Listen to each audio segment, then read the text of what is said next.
Hello friends, welcome to mission classes.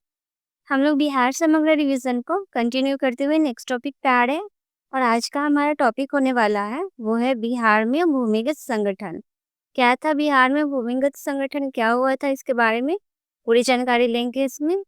जो आपके बिहार के बहुत सारे गवर्नमेंट एग्जाम में हेल्प करेगा, जैसे बीपीएससी का प्रीलिम्स मेंस हो गया, कोई भी वनडे एग्जाम हो गया, all Bihar government exam. Bihar समग्र के रिवीजन के लिए इस सीरीज के प्लेलिस्ट को फॉलो कीजिए, जिसमें डेली वीडियोस अपलोड किए जाएंगे। अगर ये आपके प्रिपरेशन में हेल्पफुल लगे तो press the like button, share with your friend, drop A comment and subscribe my channel. Start करते हैं हम लोग। आज हमारे जो नेक्स्ट टॉपिक है वो है बिहार में भूमिगत संगठन। क्या था, देखते हैं। ये भारत छोड़ो आंदोलन के दौरान बिहार में एक योजना तक चलाई गई थी। गुप्त क्रांतिकारी गतिविधियां ये चलाई गया था बिहार में। 29 अक्टूबर को गया के एक औषधालय में पुलिस को बम बनाने के सामान मिले थे। गया में एक औषधालय था, उसी में बहुत सारे औषधि का सामान था जिसमें बन रहा था, उसी में बम बनाने वाला सामान भी मिला था पुलिस को। और 14 नवंबर 1942 को एक जो प्रमुख फरार समाजवादी थे जिनका नाम था नरसिंह नारायण आजाद को गया में पकड़ लिया गया। और भारत छोड़ो आंदोलन के दौरान गिरफ्तार लोकनायक जो थे हमारे ये जयप्रकाश नारायण, जिनको हजारीबाग जेल से 9 नवंबर 1942 को, और रामनंदन सिंह, योगेंद्र शुक्ल, सूरज नारायण सिंह, गुलाब चंद्र गुप्त, जिनका शॉर्ट नेम है गुलाबी, और शालिग्राम सिंह के साथ भागने में सफल हो गए थे। कौन भागने में सफल हो गए थे? हमारे जो लोकनायक थे ये जयप्रकाश नारायण, वो हजारीबाग जेल से। ओके। और नेक्स्ट में ये जेल फरारी घटना में, जो जेल फरारी घटना हुआ था, जो ये सब कोई जेल से भागने में सफल हुए थे, उस घटना में शामिल रहने के संदेह में राम नारायण सिंह, कृष्ण वल्लभ सहाय और सुखलाल सिंह को गिरफ्तार कर भागलपुर जेल में भेज दिया गया था। इन पे शक आ गया था, अंग्रेज लोग को शक हुआ कि ये लोग भी शामिल थे इसमें भगाने में, इसलिए इन लोग को जेल में भेज दिया गया था। और हजारीबाग जेल से फरार योगेंद्र शुक्ल को बाद में 4 दिसंबर 1942 को करनौती के बाल गोविंद सिंह के साथ मुजफ्फरपुर में गिरफ्तार कर लिया गया था। ओके। और ये 7 दिसंबर को योगेंद्र शुक्ल पटना लाए गए और उन्हें बक्सर जेल भेज दिया गया। योगेंद्र शुक्ल को पटना लाया गया, जो वहां से हजारीबाग जेल से फरार हो गए थे, उनको बक्सर जेल भेज दिया गया था। जेल से भागने के बाद जयप्रकाश नारायण के साथ रामनंद मिश्र और ये शालिग्राम सिंह, ये च्युत पटवर्धन की बहन विजया के साथ कोलकाता चले गए थे। ये च्युत पटवर्धन थे, उनकी ही सिस्टर, उनके साथ वो कोलकाता चले गए। वहां से उन्होंने सूरज नारायण सिंह और विजया के साथ नेपाल तराई के जंगली इलाकों में छापामार युद्ध का परीक्षण देने के लिए शिविर लगाया था, कैंप लगाया था परीक्षण देने के लिए। छापामार युद्ध हुआ था उसमें। और ये है नेक्स्ट हमारा है आजाद दस्ता। देखते हैं आजाद आजाद दस्ता क्या है। मार्च 1943 में आजाद दस्ता के अखिल भारतीय केंद्र और बिहार के प्रांतीय कार्यालय का गठन हुआ। गठन कौन किए थे? जयप्रकाश नारायण द्वारा किया गया, नेपाल में ही। ओके। और आजाद दस्ता का संचालन नेपाल में कोशी नदी के दलकारो के टापू नामक स्थान पे किया गया था। कहाँ पे? ये जो कोशी नदी थी उसी के समीप ये दलकारो के टापू नामक स्थान था, वहीं पर किया गया था। और इस समय तक श्याम नंदन सिंह के साथ डॉक्टर राम मनोहर लोहड़िया भी नेपाल पहुंच गए थे। ये श्याम नंदन सिंह के साथ वो भी नेपाल पहुंच गए। डॉक्टर लोहड़िया संचार एवं प्रचार विभाग का निर्देशन करते थे, वो देख रेख करते थे संचार और प्रचार विभाग का। पर आजाद दस्ता के मुख्य परीक्षण सरदार नित्यानंद सिंह थे, और बिहार के लिए श्री सूरज नारायण सिंह के अधीन एक स्वतंत्र परिषद स्थापित की गई थी। उन लोग के साथ ही एक स्वतंत्र परिषद का स्थापना हुआ था। और सरदार नित्यानंद सिंह सोनबरसा में पुलिस की गोलियों से शहीद हो गए थे। पुलिस गोलियों से उनको मार दिए थे, सरदार नित्यानंद सिंह को। वो शहीद हो गए थे। और मई ये 1943 में जयप्रकाश नारायण और डॉक्टर लोहड़िया और श्याम नंदन सिंह, कार्तिक प्रसाद सिंह, ब्रज किशोर सिंह, श्याम सुंदर और है बैद्यनाथ झा को अचानक नेपाल सरकार द्वारा गिरफ्तार करके हनुमान नगर जेल भेज दिया गया था। अचानक से उन लोग को गिरफ्तार करके हनुमान नगर जेल में भेज दिया गया था।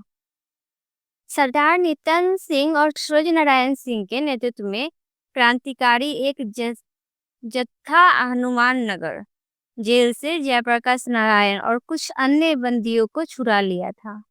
कौन छुड़ाया था? एक जत्था। 18 दिसंबर 1943 को जयप्रकाश नारायण पुनः मुगलपुरा में गिरफ्तार कर लिए। फिर से वो गिरफ्तार हो गए थे मुगलपुरा में। और 1943 ईस्वी के अंत तक जब तक आजाद दस्ता सक्रिय रहा, परंतु इस आंदोलन के प्रमुख नेता की गिरफ्तारी के बाद ये प्रयास चला था आजाद दस्ता का, वो विफल हो गया। एंड श्रीमती कृपलानी की गिरफ्तारी पटना में 28 अप्रैल 1944 को हुई। एंड 15 जून 1945 को डॉक्टर राजेंद्र प्रसाद भी बांकीपुर जेल से रिहा हो गए थे, आजाद हो गए थे वो बांकीपुर जेल से। कौन? डॉक्टर राजेंद्र प्रसाद। फरवरी 1946 में जयप्रकाश नारायण की रिहाई के प्रश्न पर दबाव बनने के उद्देश्य से जयप्रकाश नारायण दिवस मनाया गया था। ओके, देखते हैं यार नेक्स्ट। मार्च 1946 में संपन्न विधानसभा चुनाव। कब हुआ था विधानसभा चुनाव? ये मार्च 1946 में। 152 सीटों में से कांग्रेस के 68 और मुस्लिम लीग के 34 सदस्य निर्वाचित थे, शामिल थे उसमें। और 24 मार्च 1946 को ब्रिटिश मंत्रिमंडल के 3 सदस्य पैथलिक लॉयर्स स्टैफोर्ड क्रिप्स और एबी अलेक्जेंडर के कैबिनेट मिशन ने नया संविधान बनाने तथा अंतरिम सरकार के गठन की संस्कृति रखी थी। कांग्रेस के कैबिनेट मिशन योजना को स्वीकार कर लिया गया, पर अंतरिम योजना का मुस्लिम लीग ने विरोध किया था। अंतरिम योजना का विरोध किया गया, लेकिन कैबिनेट मिशन को स्वीकार कर लिया गया था, अपना लिए थे लोग। और 30 मार्च 1946 को श्री कृष्ण सिंह के नेतृत्व में बिहार में दूसरा कांग्रेसी मंत्रिमंडल बना था। जून 1946 में संपन्न संविधान सभा के चुनाव में कांग्रेस को 296 सीटों में से 111 पर विजय प्राप्त हुआ था। 111 से वो लोग जीते थे। कांग्रेस की जीत के बाद मुस्लिम लीग ने पाकिस्तान प्राप्त करने के लिए 16 अगस्त 1946 के दिन को देश भर में प्रत्यक्ष कार्यवाही दिवस के रूप में मनाया था। प्रत्यक्ष कार्यवाही दिवस कब मनाया जाता है? 16 अगस्त 1946 को। ये क्वेश्चन एग्जाम में आता है, इम्पोर्टेंट है। और उसी दिन कोलकाता